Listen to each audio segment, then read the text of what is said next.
Mohan Prakash ji,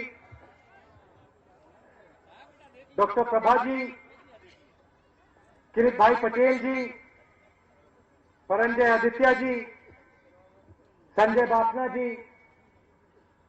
Congress party के हमारे सब कार्यकर्ता, भाइयों और बहनों, आप सबका यहां बहुत बहुत स्वागत, नमस्कार। काफी देरी से आप यहां बैठे हैं, बहुत बड़ी मीटिंग है,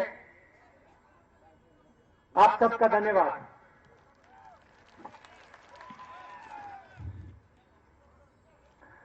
दो तीन दिन पहले मैं गुजरात आ रहा था, भाषण देना था, तो मैं सोच रहा था, जहाज में सोच रहा था कि गुजरात की जनता से क्या कहना चाहिए। और फिर मैंने सोचा, गुजरात जा रहा हूं, हिंदुस्तान का युवा हूं, गुजरात ने मुझे क्या दिया, और जो जवाब मुझे मिला वो मैं आपको बताना चाहता हूं। और गुजरात ने सिर्फ मुझे नहीं दिया, दुनिया को दिया।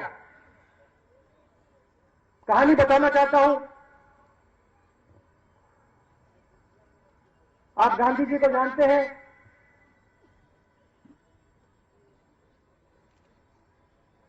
गांधी जी का और मेरे परिवार का पुराना रिश्ता है।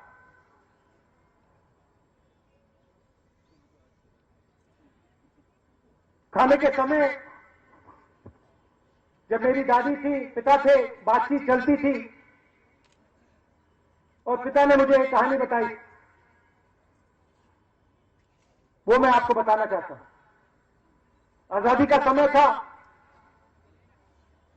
मोतीलाल नेहरू जी, जवाहरलाल नेहरू जी इलाहाबाद रहते थे और साउथ अफ्रीका से गांधी जी आए और वो हमारे घर में रह रहे थे, काफी रहते थे हमारे घर में।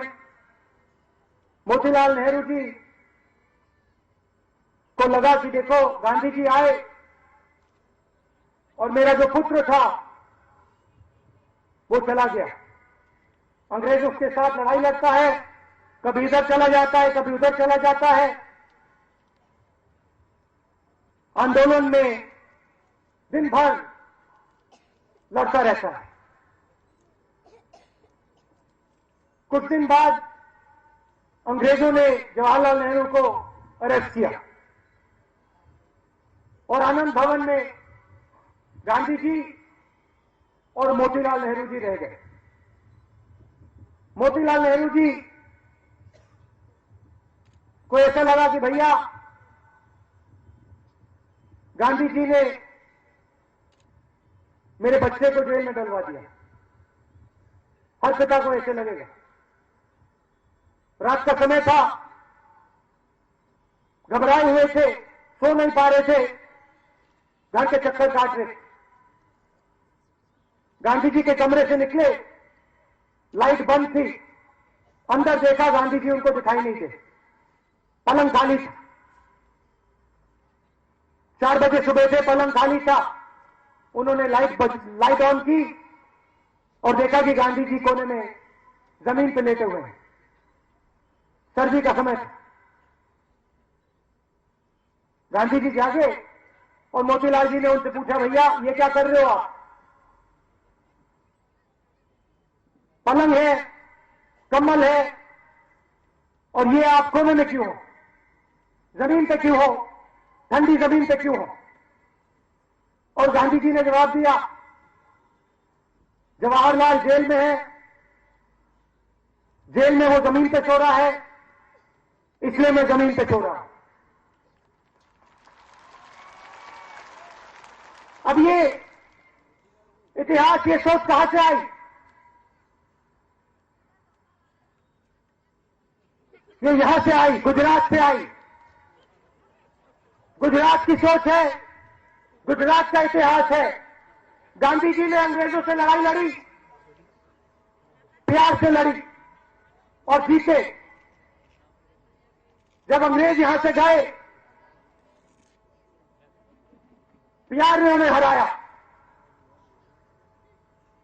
अब आप जाओ, साउथ अफ्रीका जाओ,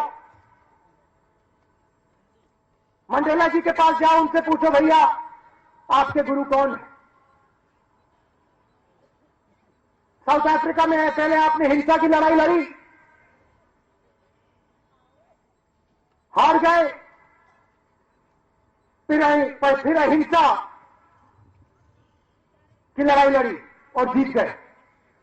और वो आपको बताएंगे कि देखिए मेरे गुरु महात्मा गांधी हैं, गुजरात के महात्मा गांधी। जाइए अमेरिका जाइए, उनके राष्ट्रपति से पूछिए, दिल्ली आए थे, उन्होंने कहा कि अगर एक व्यक्ति उनको रास्ता दिखाता है उसका नाम है गांधी जी, महात्मा गांधी। और ये आपने दुनिया को दिया है। और आपका मैं धन्यवाद करना चाहता हूं कि आपकी सोच ने मुझे एक गुरु दिया है जो मुझे रास्ता दिखाता है। जब भी मुझे मुश्किल होती है उनकी किताब पढ़ता हूं, वो जो लिखे हैं वो पढ़ता हूं। और बहुत गहरी सोच है उनकी। आजकल लोग कहते हैं भैया गांधी जी का वक्त नहीं है, बिल्कुल गलत। जो राजनेता है अगर वो ध्यान से पढ़े, समझे, बहुत गहरी चीजें लिखी हैं गांधी जी ने। क्या लिखा? उन्होंने कहा देखो, जब मेरे सामने कठिनाई होती है, मुश्किल होती है, कोई डिसीजन लेना पड़ता है और मुझे मालूम नहीं होता भैया क्या करना है, तो मैं सोचता हूं कि इससे सबसे गरीब व्यक्ति का फायदा होगा, सबसे कमजोर व्यक्ति का फायदा होगा। और अगर मुझे लगता है कि सबसे कमजोर व्यक्ति का फायदा होगा तो मैं उस काम को कर देता हूं। ये उनका नियम था। ये आपका इतिहास है। और यहां दूसरी सोच है। जब इनके सामने एक कठिन डिसीजन होता है तो ये सोचते हैं इससे सबसे अमीर व्यक्ति का फायदा होगा, और अगर होगा तो मैं इसको कर डालता हूं।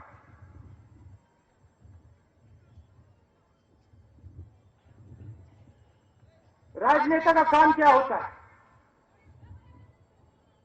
आम आदमी को, गरीब को आवाज देना। गांधी जी ने कहा, गांधी जी आए, कांग्रेस पार्टी बंद पड़ी थी, हिंदुस्तान की शक्ति कांग्रेस पार्टी में डाल दी, हिंदुस्तान की आवाज कांग्रेस पार्टी में डाल दी। वो ये काम करते थे। कहते थे भैया राजनेता को अपने सपने को नीचे रख देना चाहिए और जनता का सपना, जनता की सोच के लिए लड़ना चाहिए। अब यहां ऐसा है, ऐसा लगता है कि गुजराती लोग कुछ नहीं कर रहे हैं। ऐसा लगता है कि अगर गुजरात आगे बढ़ रहा है तो सिर्फ एक आदमी इस गुजरात को आगे बढ़ा रहा है। गुजरात का किसान, गुजरात का मजदूर, गुजरात का आदिवासी, गुजरात का छोटा बिजनेसमैन, ये गुजरात को आगे नहीं बढ़ा रहे। सिर्फ एक व्यक्ति गुजरात को आगे बढ़ा रहा है। और ये बात दोहराई जाती है कि भैया इससे पहले कुछ नहीं होता था, अब हो रहा है। और अगर गुजरात आगे बढ़ रहा है तो सिर्फ एक व्यक्ति इस प्रदेश को आगे बढ़ा रहा है। यहां महिलाएं बैठी हैं, कुरियन साहब थे, उन्होंने अमूल को खड़ा किया, मगर नहीं, आपके चीफ मिनिस्टर से पहले गुजरात में कुछ नहीं हुआ। कुछ नहीं हुआ। आपके हाथ में मोबाइल फोन है क्या? ये आपके हाथ में कैसे आया? राजीव गांधी ने दिया। और किसने दिया? किसने दिया? शांत पित्रोदा ने दिया। कहां का था वो? गुजरात का था। गुजरात का था। आपके लोग जहां भी जाते हैं, चाहे अमेरिका हो, बेल्जियम हो, बाकी प्रदेशों में हो, डट के काम करते हो। मगर नहीं, गुजरात में सिर्फ एक व्यक्ति गुजरात को आगे बढ़ाता है। आप लोग नहीं करते हो, सिर्फ एक व्यक्ति करता है। हम आवाज देने की बात करते हैं। यूपीए की सरकार ने आपको मनरेगा दिया। मनरेगा का पैसा आता है आपके पास? यहां मिलता है? हमने कहा हर गरीब को हम रोजगार का अधिकार देंगे, पूरे हिंदुस्तान में चला है। ये नहीं कहा भैया किसी एक जात को देंगे, किसी एक धर्म को देंगे। कहा किसी को भी चाहिए हम रोजगार की गारंटी देंगे। आज बीजेपी के लोग भ्रष्टाचार की बात करते हैं, भ्रष्टाचार की बात करते हैं, लोकपाल बिल की बात करते हैं। आरटीआई किसने दिया? कांग्रेस पार्टी ने। आरटीआई क्यों दिया? आम आदमी को आवाज देने के लिए।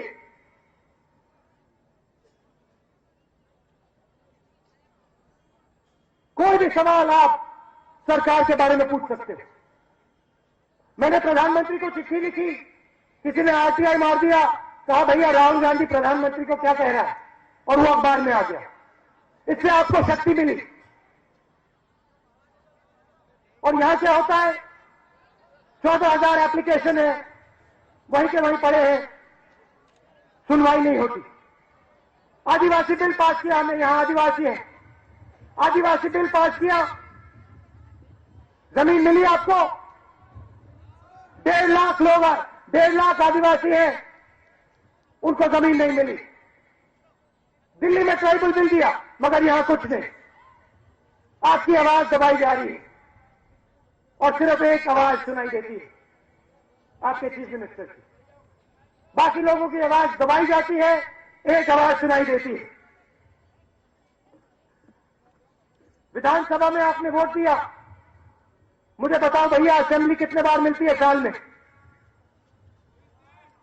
कितने दिन मिलती है? 24 दिन। आपकी आवाज दबाई जा रही है। लोकपाल बिल की बात की, यहां है लोकायुक्त है गुजरात में, कितने सालों से नहीं है? 8 साल से नहीं है। क्यों नहीं है?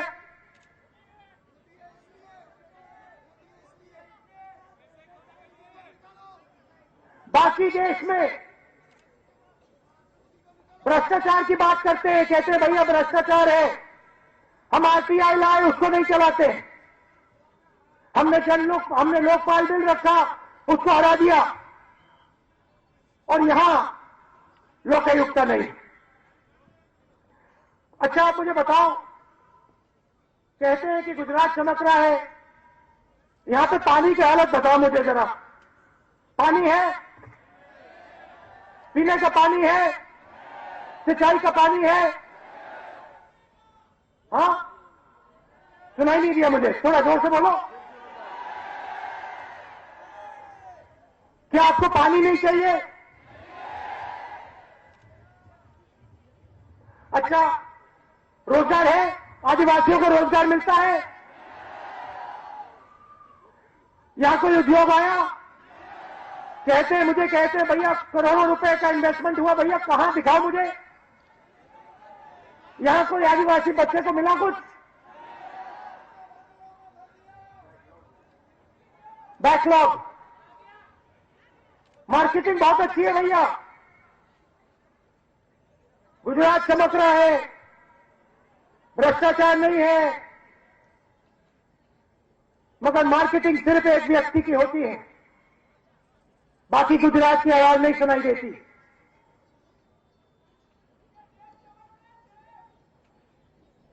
बिल्कुल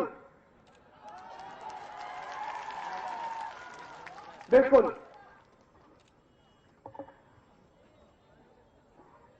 आपको यहां बदलाव लाना है। गुजरात की आवाज सुनाई देनी चाहिए। एक व्यक्ति प्रदेश को आगे नहीं बढ़ाता है।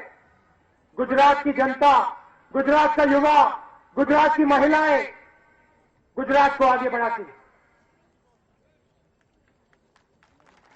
अंग्रेजी में कहते हैं, भैया मेरे पास आया, मेरी घड़ी देखी और मुझे टाइम बता दिया। यहां यही हो रहा है। आप लोग काम करते हो, आप लोग पसीना देते हो, किसान लड़ता है, रोज काम करता है, छोटा बिजनेस वाला काम करता है, हीरे काटने वाला काम करता है, और एक व्यक्ति कहता भैया मैंने किया। आप में शक्ति है सिर्फ गुजरात को बदलने की नहीं, आप पूरी दुनिया को बदल सकते हो। और जो आदिवासी है, जो गरीब है, उनको हक मिलना चाहिए, उनको शामिल करके आगे बढ़ना है, हर एक की आवाज सुननी है और एक साथ आगे जाना है। और यही कांग्रेस पार्टी करने की कोशिश करेगी, सबको लेके एक साथ चलेगी, खासतौर से जो गरीब हैं, जो पिछड़े हैं, जो आदिवासी हैं। और हमने करके दिखाया है। 2004 से सरकार है, हमारे सब प्रोग्राम देखिए, गरीबों के प्रोग्राम है, कमजोर लोगों के प्रोग्राम है, क्योंकि हम जानते हैं कि अगर ये देश आगे बढ़ता है तो गरीब इसे आगे बढ़ाता है, किसान आगे बढ़ाता है, मजदूर आगे बढ़ाता है।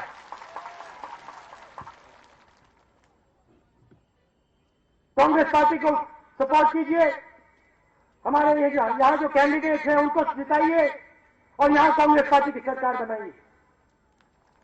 आप सब दूर दूर से आए, गर्मी का समय है, इसके लिए बहुत बहुत धन्यवाद।